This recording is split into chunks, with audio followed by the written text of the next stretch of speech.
안녕하십니까? 오늘도 살아계신 하나님 앞에 나오신 하나님의 사랑과 은혜를 충만히 누리고 살도록 제공하시는 하나님의 은총을 힘입고자 나오신 여러분들을 진심으로 환영합니다. 우리 하나님의 놀라우신 사랑과 은혜로 우리에게 생수의 근원이 되시는 분께서 새로운 생명수로 말씀을 통하여 주시리라 믿습니다. 오늘 우리는 큰 선물, 그것은 바로 십자가로 주어지는 하나님의 귀한 선물 구원, 이러한 하나님의 말씀을 살펴보고자 합니다. 오늘 우리는 이곳에 나온 이유는 우리를 그토록 사랑하시는 예수님을 바라보게 되는 시간을 우리에게 꼭 붙들기 위해서 나왔습니다.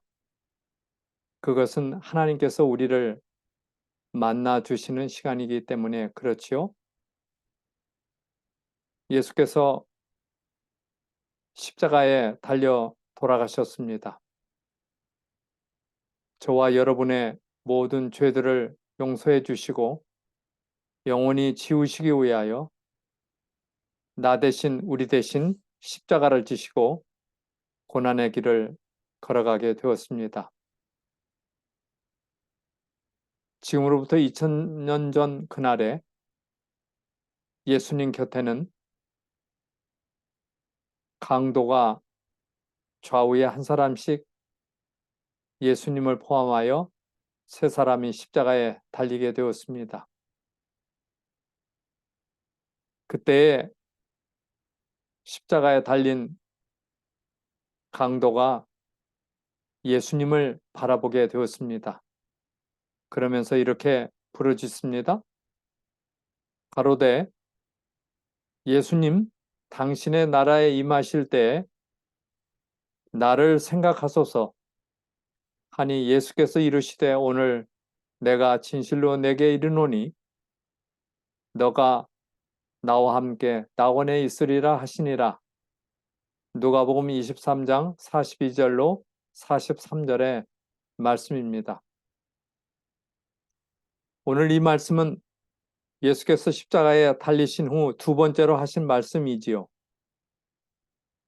이 말씀은 회개하는 십자가의 한편 강도에게 무엇을 보증하신 말씀입니까? 네, 구원을 보증하신 말씀입니다. 강도이긴 했지만은 이러한 보증을 얻게 된 이 사람은 어떤 사람이었을까요? 바로 구원을 보증받았다 했어요. 확실하게 구원을 약속받았다는 뜻이지요. 오늘 우리는 십자가로 주어지는 하나님의 선물, 구원에 대한 예수님께서 오늘 우리를 위하여 이뤄 놓으신 그 귀한 것들을 우리가 맛보게 되는 시간입니다. 여기 한 질문이 있습니다. 구원의 확신이 없는 사람은 어떤 사람일까요? 물론 입으로는 믿는다고 하지만은 구원의 확신이 흔들렸단 말이죠. 없다는 뜻입니다. 여기 한 가지 예를 보겠습니다. 여기 우리는 때때로 장례식에 참여를 하게 됩니다. 이곳은 한국에 있는 포천은 재림 공원 묘지입니다. 어떤 목사님이 이곳에서 장례 예배를 마치고 한 장로님 한 분과 함께 걸어서 입구 사무실까지 내려오게 되었습니다. 그때 그분이 이런 아주 놀라운 이야기를 합니다. 목사님, 제가 나중에 죽으면 이 재림공원 묘지에는 안 묻혔으면 좋겠습니다. 깜짝 놀라 왜요? 이유를 믿는, 이유를 묻는 목사님에게 그 장로님은 이런 뜻밖의 말씀을 하셨습니다. 예수님이 재림하실 때 여기에 묻힌 많은 분들이 부활할 텐데 제가 그때 부활하지 못하면 어떻게 해요? 그 장로님 이름만 대면 다 아는 유명한 목사님 아들인데요. 그 장로님 교회에서 신사로 소문난 사람인데요. 그 장로님 교회에서 중요한 직분을 맡아 열심히 봉사하시는 분인데 그런 말씀을 하시게 되었단 말입니다. 오늘 우리는 교회는 다닌다고 하지만은 예수님을 믿지만은 구원의 확신이 얼마나 있는지요. 또 많은 개신교 교인들은 한 번 구원을 받으면 결코 구원을 잃어버릴 수 없다고 생각하고 있습니다. 이 또한 아니죠. 예. 그래서 오늘 우리는 정말 이 한 분의 말처럼 내가 죽더라도 부활할 확신이 없게 될 때 이 사람의 삶은 어떠한 삶이 이루어질까요? 구원에 확신이 없으면 기쁨이 있을까요? 네, 기쁨이 없습니다. 감사도 없습니다. 늘 쫓겨서 형식과 기쁨이 없는 신앙을 살아간다고 하면 그 또한 결코 살아갈 사람의 삶이 아니지요. 그래서 오늘 우리는 구원은 바로 내가 얻는 것인지, 내가 쟁취하는 것인지, 아니면 하나님께서 주시는 것인지, 이게 매우 중요한 요소입니다. 내가 이루어간다고 하면은 사람이 무엇을 이룰 수 있습니까?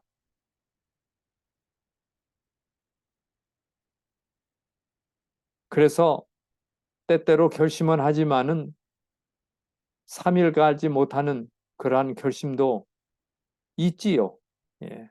그래서 사람은 의지가 약하고 희망이 없습니다. 그러기에 오늘 우리는 이 사실을 우리가 그대로 인정하고 나는 할 수 없습니다. 주 예수 그리스도 하나님만이 하실 수 있습니다. 그렇게 오늘 우리는 고백을 하자는 뜻이지요. 여기 한 말씀을 봅니다. 에베소서 2장 8절로 9절에 보면 구원은 누구의 선물이라고요? 하나님의 선물입니다. 너희가 그 은혜를 인하여 믿음으로 말미암아 구원을 얻었나니 이것이 너희에게서 난 것이 아니요 하나님의 선물이라. 행위에서 난 것이 아니니 이는 누구든지 자랑치 못하게 함이니라. 여기 바로 구원은 믿음으로 얻는 것인데 나를 믿는 믿음이 아니라 하나님을 믿는 믿음. 그래서 하나님께서 꼭 주신다고 하는 그 선물, 그것을 받고 누리며 감사하고 맛보고 주님과 함께 살도록 우리에게 권면하시는 것입니다. 그래서 구원은 믿는 자에게 거저 주시는 하나님의 선물입니다. 이걸 아셔야 돼요. 우리 여기 아픈 한 환자분이 있다고 봅시다. 그분이 해야 할 일이 무엇입니까? 그 불치의 병으로 고생하고 있는 그 사람이 있다고 하면 그 자신이 할 일이 없는 것입니다. 물론 마음의 희망을 가지고 긍정적인 삶을 살아가야 되겠죠. 모든 걸 하나님께 맡길 수밖에 없을 것입니다. 영적인 구원도 마찬가지라고 봅니다.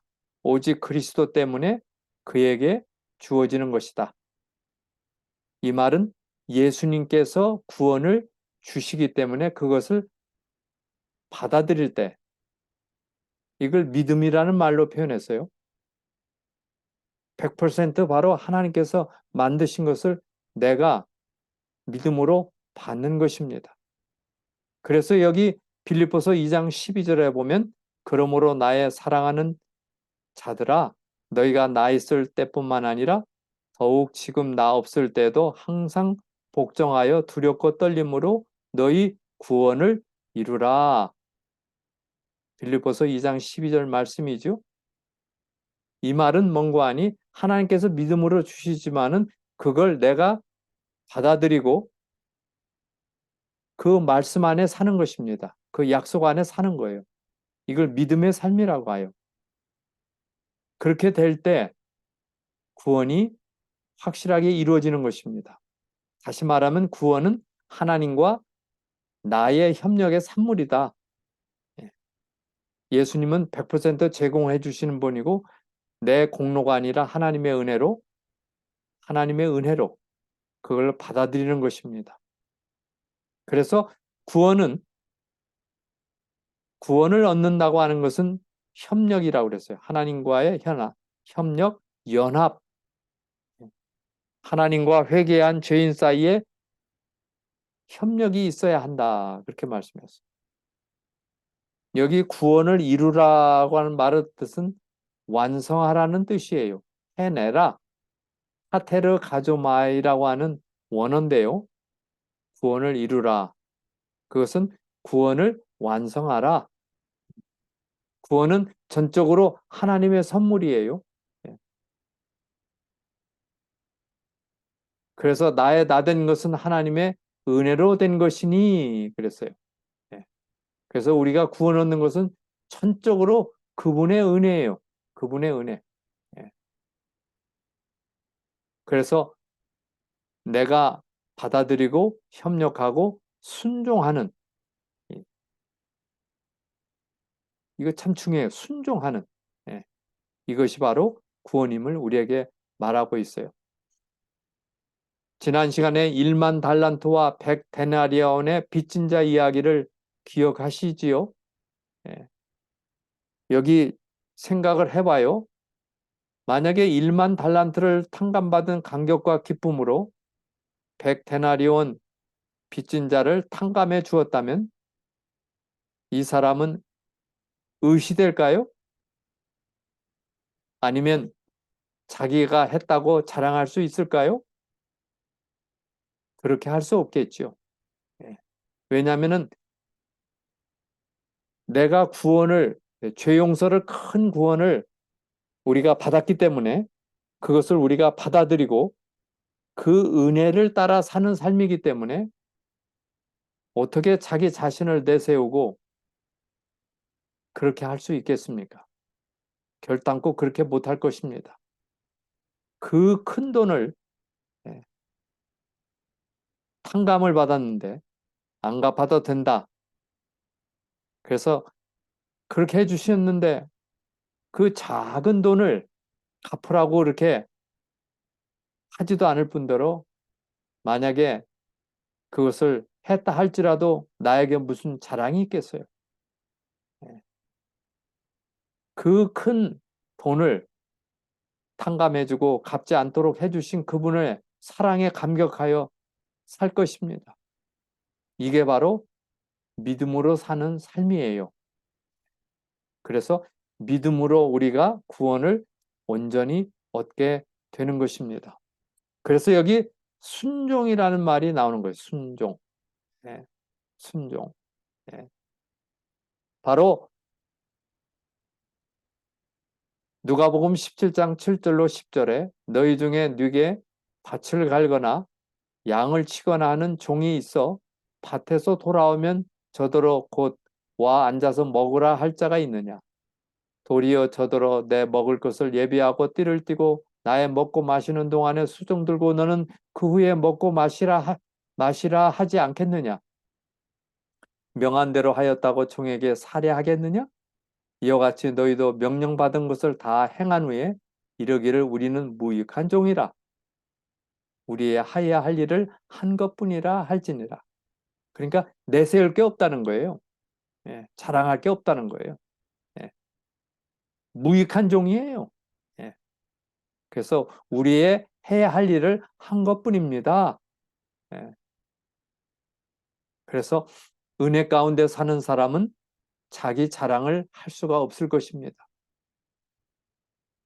다만 순종하여 성령님의 역사로 나타나는 열매로 우리는 살아가는 것입니다.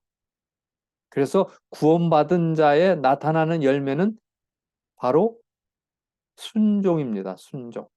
그러면서 자기 자신을 깊이 살피는 것입니다. 나는 과연 구원의 은혜 가운데 살고 있는가? 하나님의 은혜로 매일 일하는가? 때때로 가르침이 오고 행동이 있게 될 때 가르침만 받고 행동하는 것이 아니라 실천하지 않는 것이 아니라 가르침을 받으면 제자답게 행동하는 것입니다. 자신의 돌봄을 보고 있는가? 죄송합니다. 자신의 들보를 보고 있는가? 들보, 대들보예요. 내가 가진 큰 결함, 죄, 큰 죄, 이 모든 것들을 용서받았으니 얼마나 그 은혜가 큽니까? 나는 하나님의 자녀로서 살아갈 자격을 갖추기 위해 노력하는가? 오늘 우리는 이러한 것들을 생각해 볼 것입니다. 우리는 이제 조금 전에 말씀드린 것처럼 구원을 선택한 한편 강도를 좀 생각해 봅시다. 예. 자격이 마태복음 27장 43절 44절에 놀라운 말씀이 기록되어 있는데요. 예. 저가 하나님을 신뢰하니, 자, 이제 예수님과 함께 두 강도가 잡혔을 때, 십자가에 못 박혔을 때 얘기예요. 하나님이 저를 기뻐하시면 이제 구원할지라. 이 강도가 예수님께 하는 거예요. 제 말이 나는 하나님의 아들이라 하였도다 하며 함께 십자가에 못 박힌 강도들도 이와 같이 욕하더라. 여기 십자가에 달린 두 강도가 처음에는 다 예수님을 욕했다는 뜻이에요. 여기 강도들도 그랬어요. 그런데 어느 한순간부터 한 강도에게 예수님이 다시 보이기 시작한 거예요.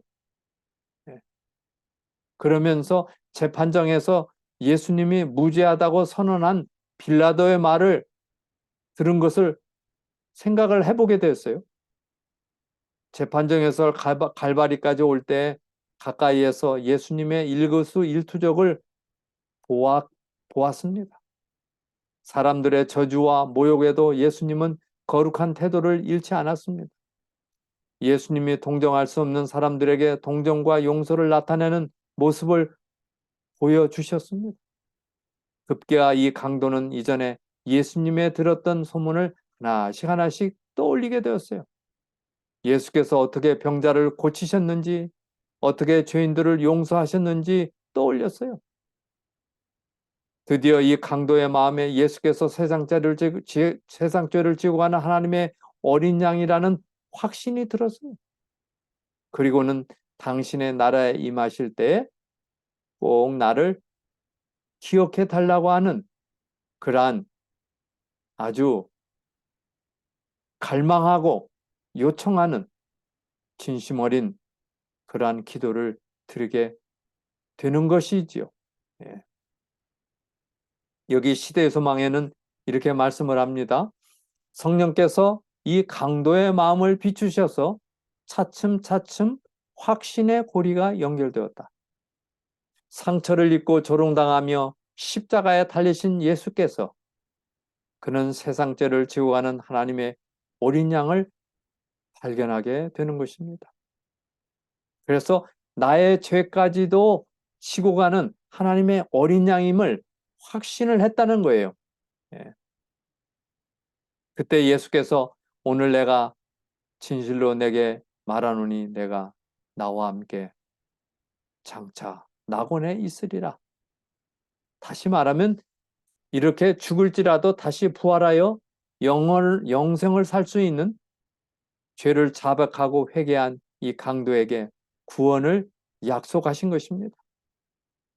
이 강도, 죽어가는 강도를 향하여 하셨던 그분이 오늘 우리 개개인에게 구원을 보증하시고 약속하시고 우리로 하여금 순종하여 귀한 열매를 맺도록 우리를 부르심을 하나님 앞에 감사를 드립니다.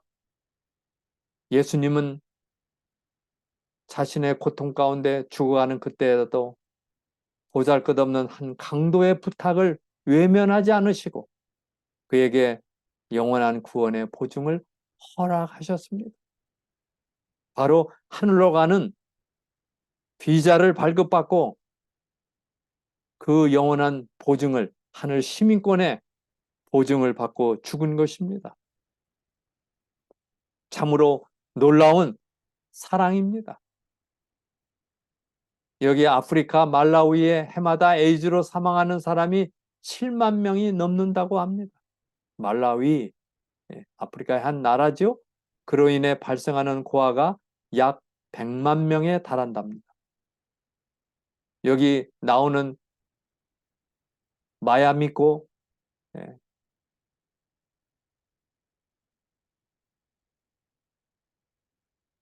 이 사람이 세 동생을 거느리고 정말 가장이 되어서 살아가는 불쌍한 가정입니다. 원래는 4명의 동생이 있었는데 막내가 말라리아에 걸려 죽었어요. 그래서 3사람이 남았는데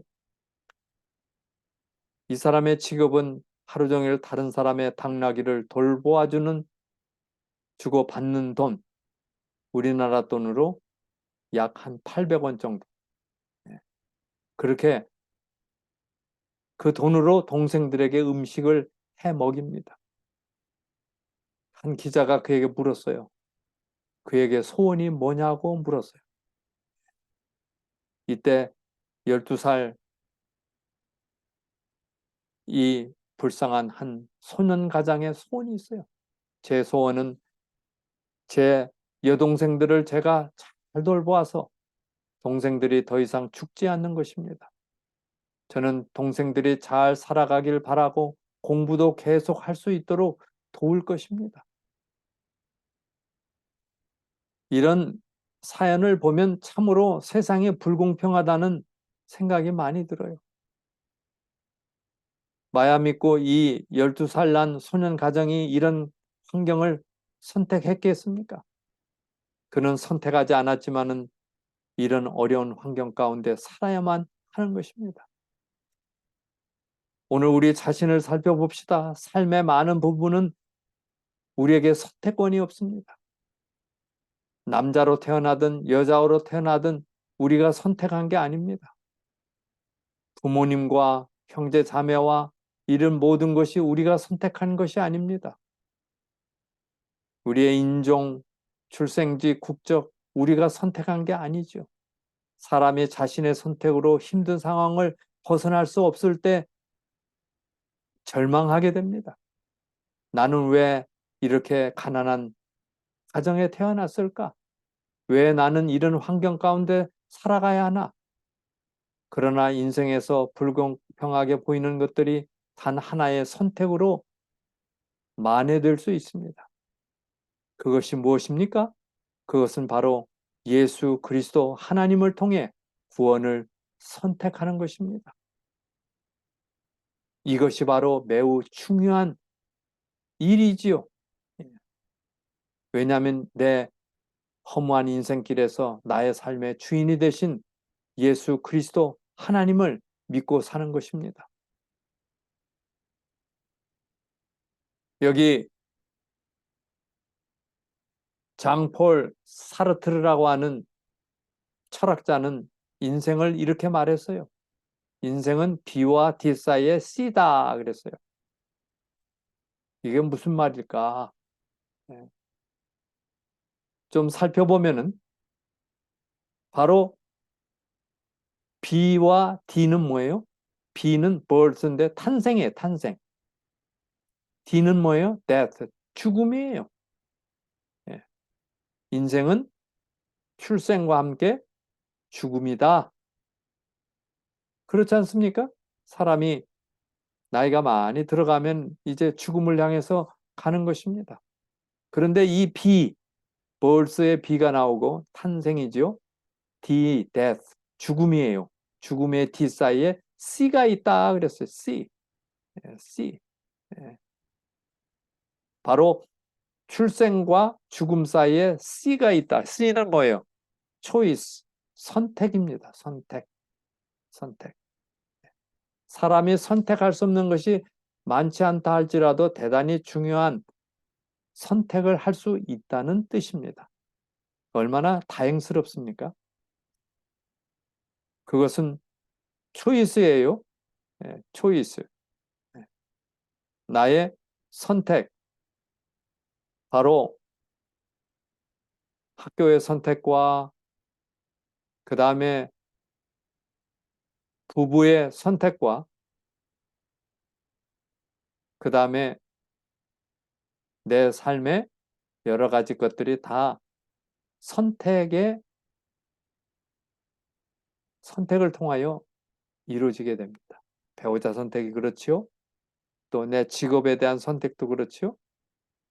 내 삶의 환경도 내가 선택하는 것이지요. 예.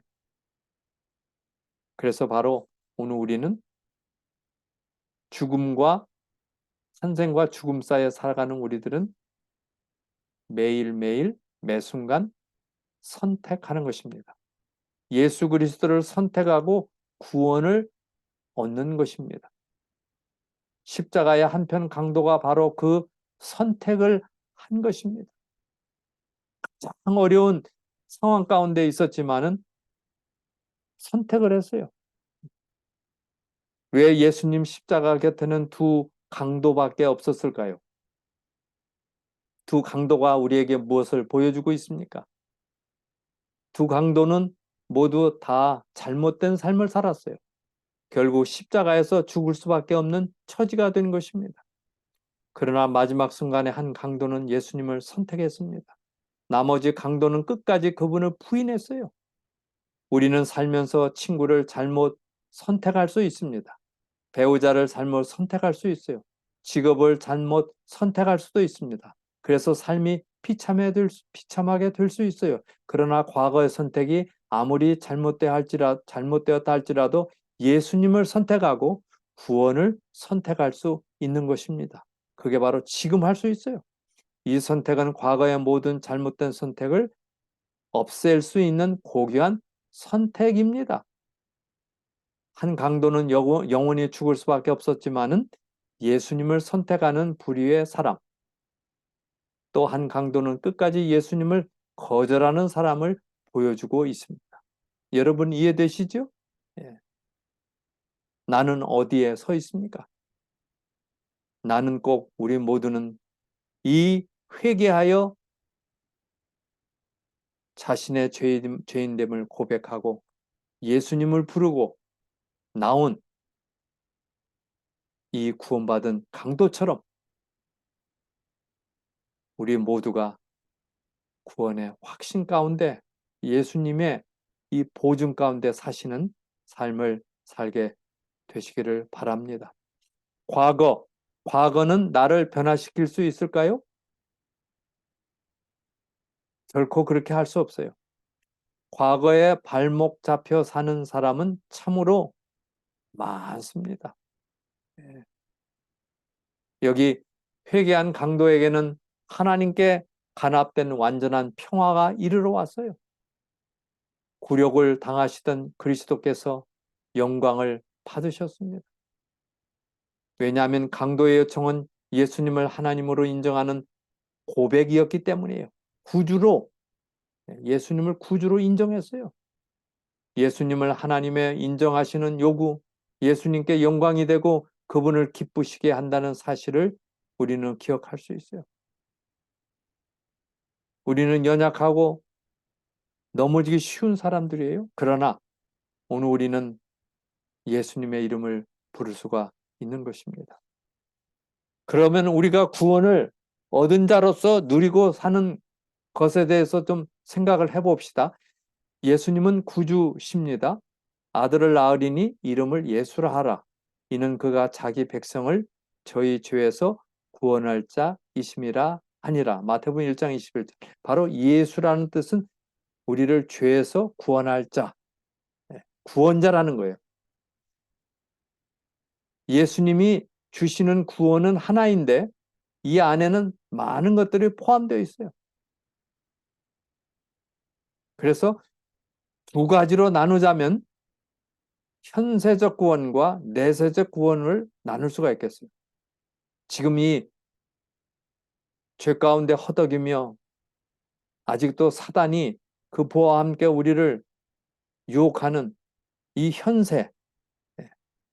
그래서 질병이 있고 지진이 있고 기근이 있고 전쟁이 있고 사랑이 식어가고 이런 모든 이 어려운 죄악 세상에 우리가 살아가는 이 현세적 이곳에서 우리가 진정으로 평안을 가지고 살 수 있는 구원.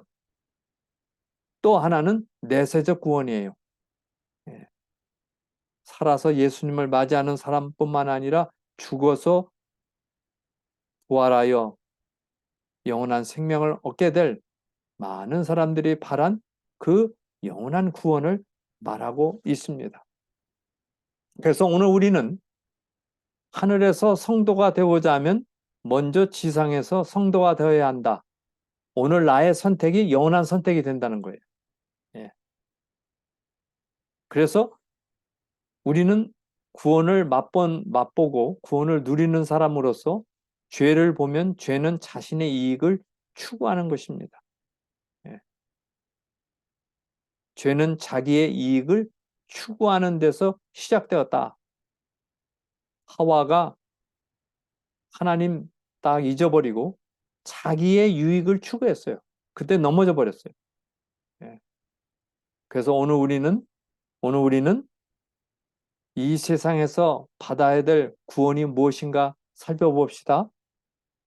재물에 대한 탐심과 대접을 받으려 하는 마음과 성공에 대한 욕망과 성적인 유혹과 그 다음에 비교의식, 그 다음에 우월감, 열등감, 부절제 이런 모든 것들은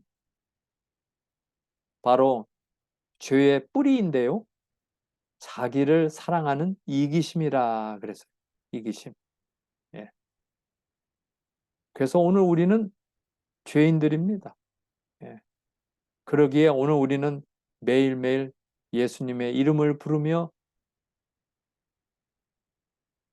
죄의 용서를 약속받고 다시 일어나서 겸손한 마음으로 예수님을 따라가는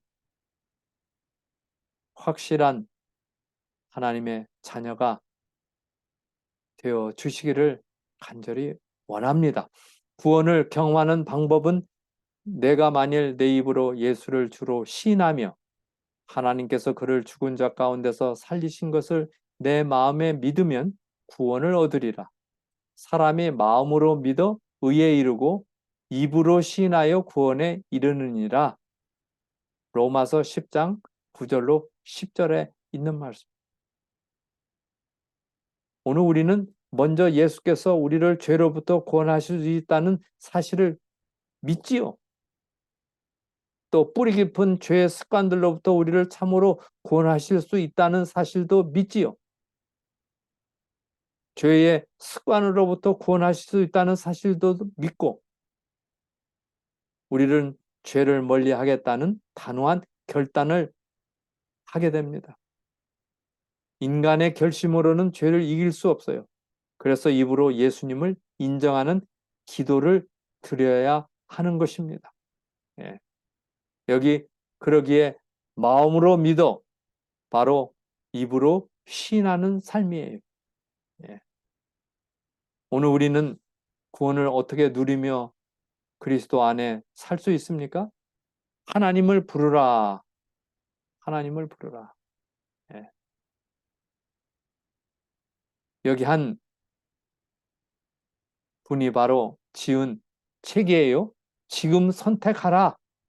예. 다시 말하면 내가 질병에 걸려서 낙심 가운데 있을 때 하나님을 부르라. 지금 선택하라. 이런 뜻이에요. 예. 그래서 신앙을 다시 시작하고 믿음의 삶을 다시 시작하는 이유의 하나는 그동안에 그렇게 살지 못했기 때문에 괴로움이 있고 외로움이 있고 해결할 어려운 문제가 있고 가난함이 있고 등등.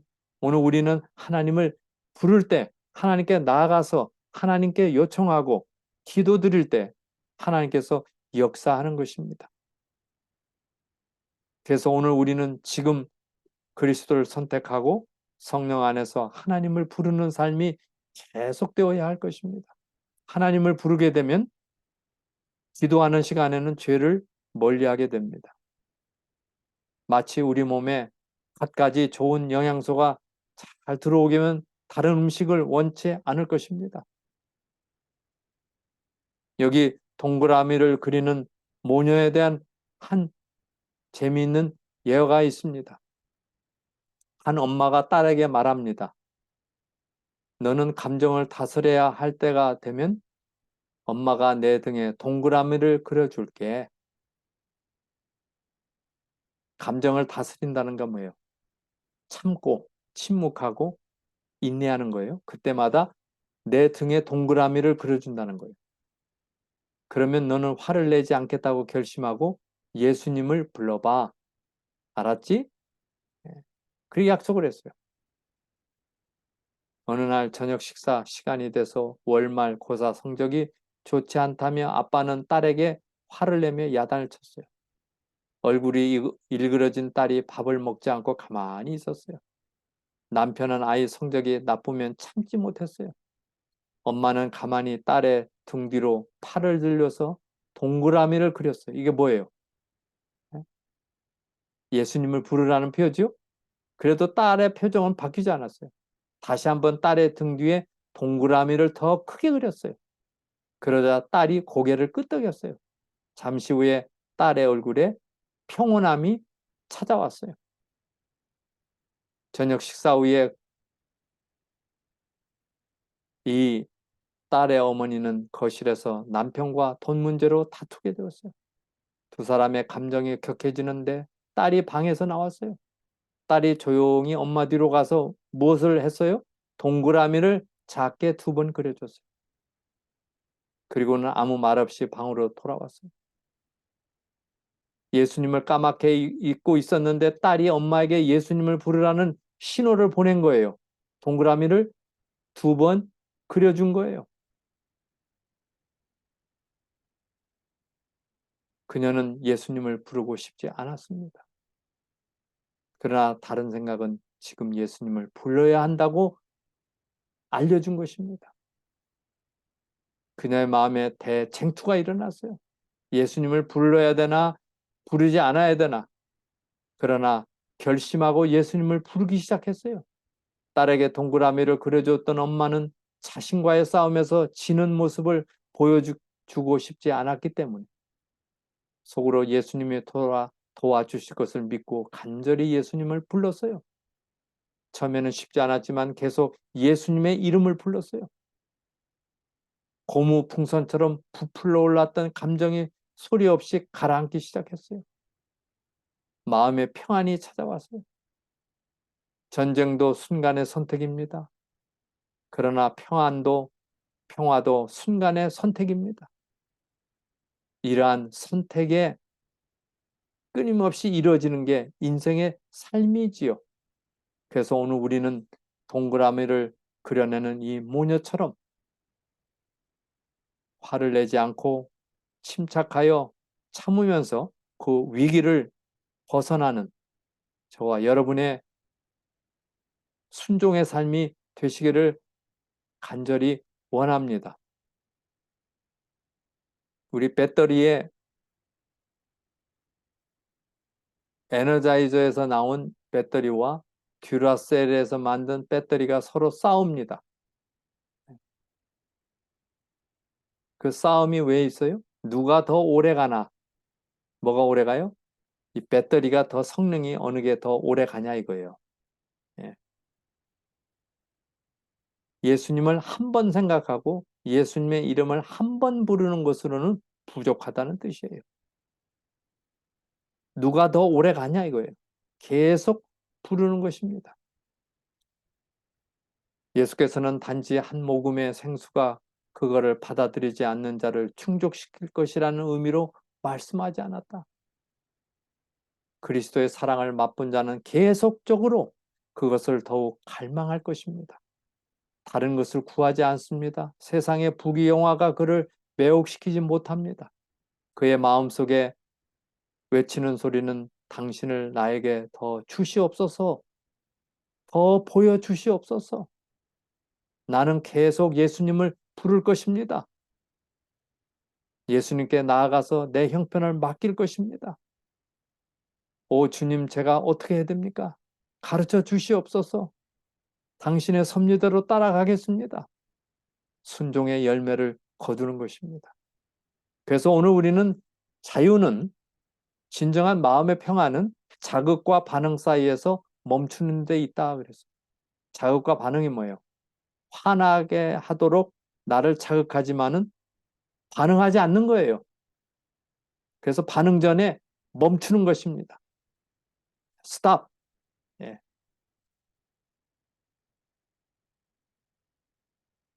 끊기 힘든 중독의 습관이 욕망을 자극할 때, 모욕을 당해 도무지 참을 수 없을 때 곧바로 반응하지 말고 잠시 멈춰서 생각해 봅시다. 그리고 예수님의 이름을 불러 보십시다. 예수님이 원하는 선택을 하기 원하니 도와달라고 기도해 봅시다. 마음의 평안이 이르러 오지 않을 때 포기하지 말고 죄를 이길 수 있는 새 마음을 주시는 예수님께 불러 봅시다. 예. 바로 현세적으로 구원을 누리고 사는 방법이지요. 매 순간.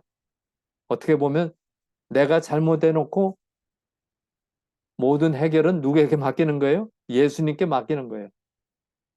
참 염치 없지요? 그러나 그렇게 하지 않는 한 살 수가 없는 것입니다. 우리의 신앙의 대적인 사단과 그의 부하들은 우리를 영생을 못 얻도록, 순종하지 못하도록 계속 유혹합니다. 가로되 예수여 당신의 나라에 임하실 때 나를 생각하소서. 쉬운 성경에 보니까 그리고 예수를 향해 말했으며 외쳤어요. 예수님, 당신의 나라에 들어가실 때 저를 기억해 주십시오. 외친 거예요. 외친 거예요. 입술로 외쳤어요. 예. 그래서 오늘 우리는 이것을 예수님을 개인의 구주로 영접하고 믿으면서 입으로 고백하는 기도, 그것이 바로 우리를 구원 얻게 하는 기도입니다. 그게 예수님을 부르라는 뜻이에요. 예. 현세적 구원을 풍성히 경험하게 될 것입니다. 그리고는 내세에 대한 구원을, 분명한 확신을 가지고 살 것입니다. 이게 바로 우리가 걸어가야 될 우리의 인생길에 아주 놀라운 방법이요. 하나님께서 마련하신 방법이에요. 오늘 우리는 B와 D 사이에 살아가는 C입니다. 선택이에요. 그 선택은 뭐 예수님을 부르라. 예수님을 한 번만 부르는 게 아니라 계속 부르라. 무슨 일이 있을지라도 그것을 부르라. 예수님을 부르라고 하는 것이 바로 관건입니다. 승리의 관건이에요. 질병으로 고통당하여 허겁지겁 살고 있는 연약한 심령들, 해야 할 일은 바로 창조주 하나님, 예수 그리스도, 그분의 이름을 부르는 것입니다. 그게 간절한 외침이에요. 그렇게 될 때 하나님께서 그 믿음을 보시고 이루어 주시는 것입니다. 그것이 바로 우리가 이 세상에서 믿음에 승리하며 성공적인 신앙생활을 할 수 있는 비결이기도 합니다.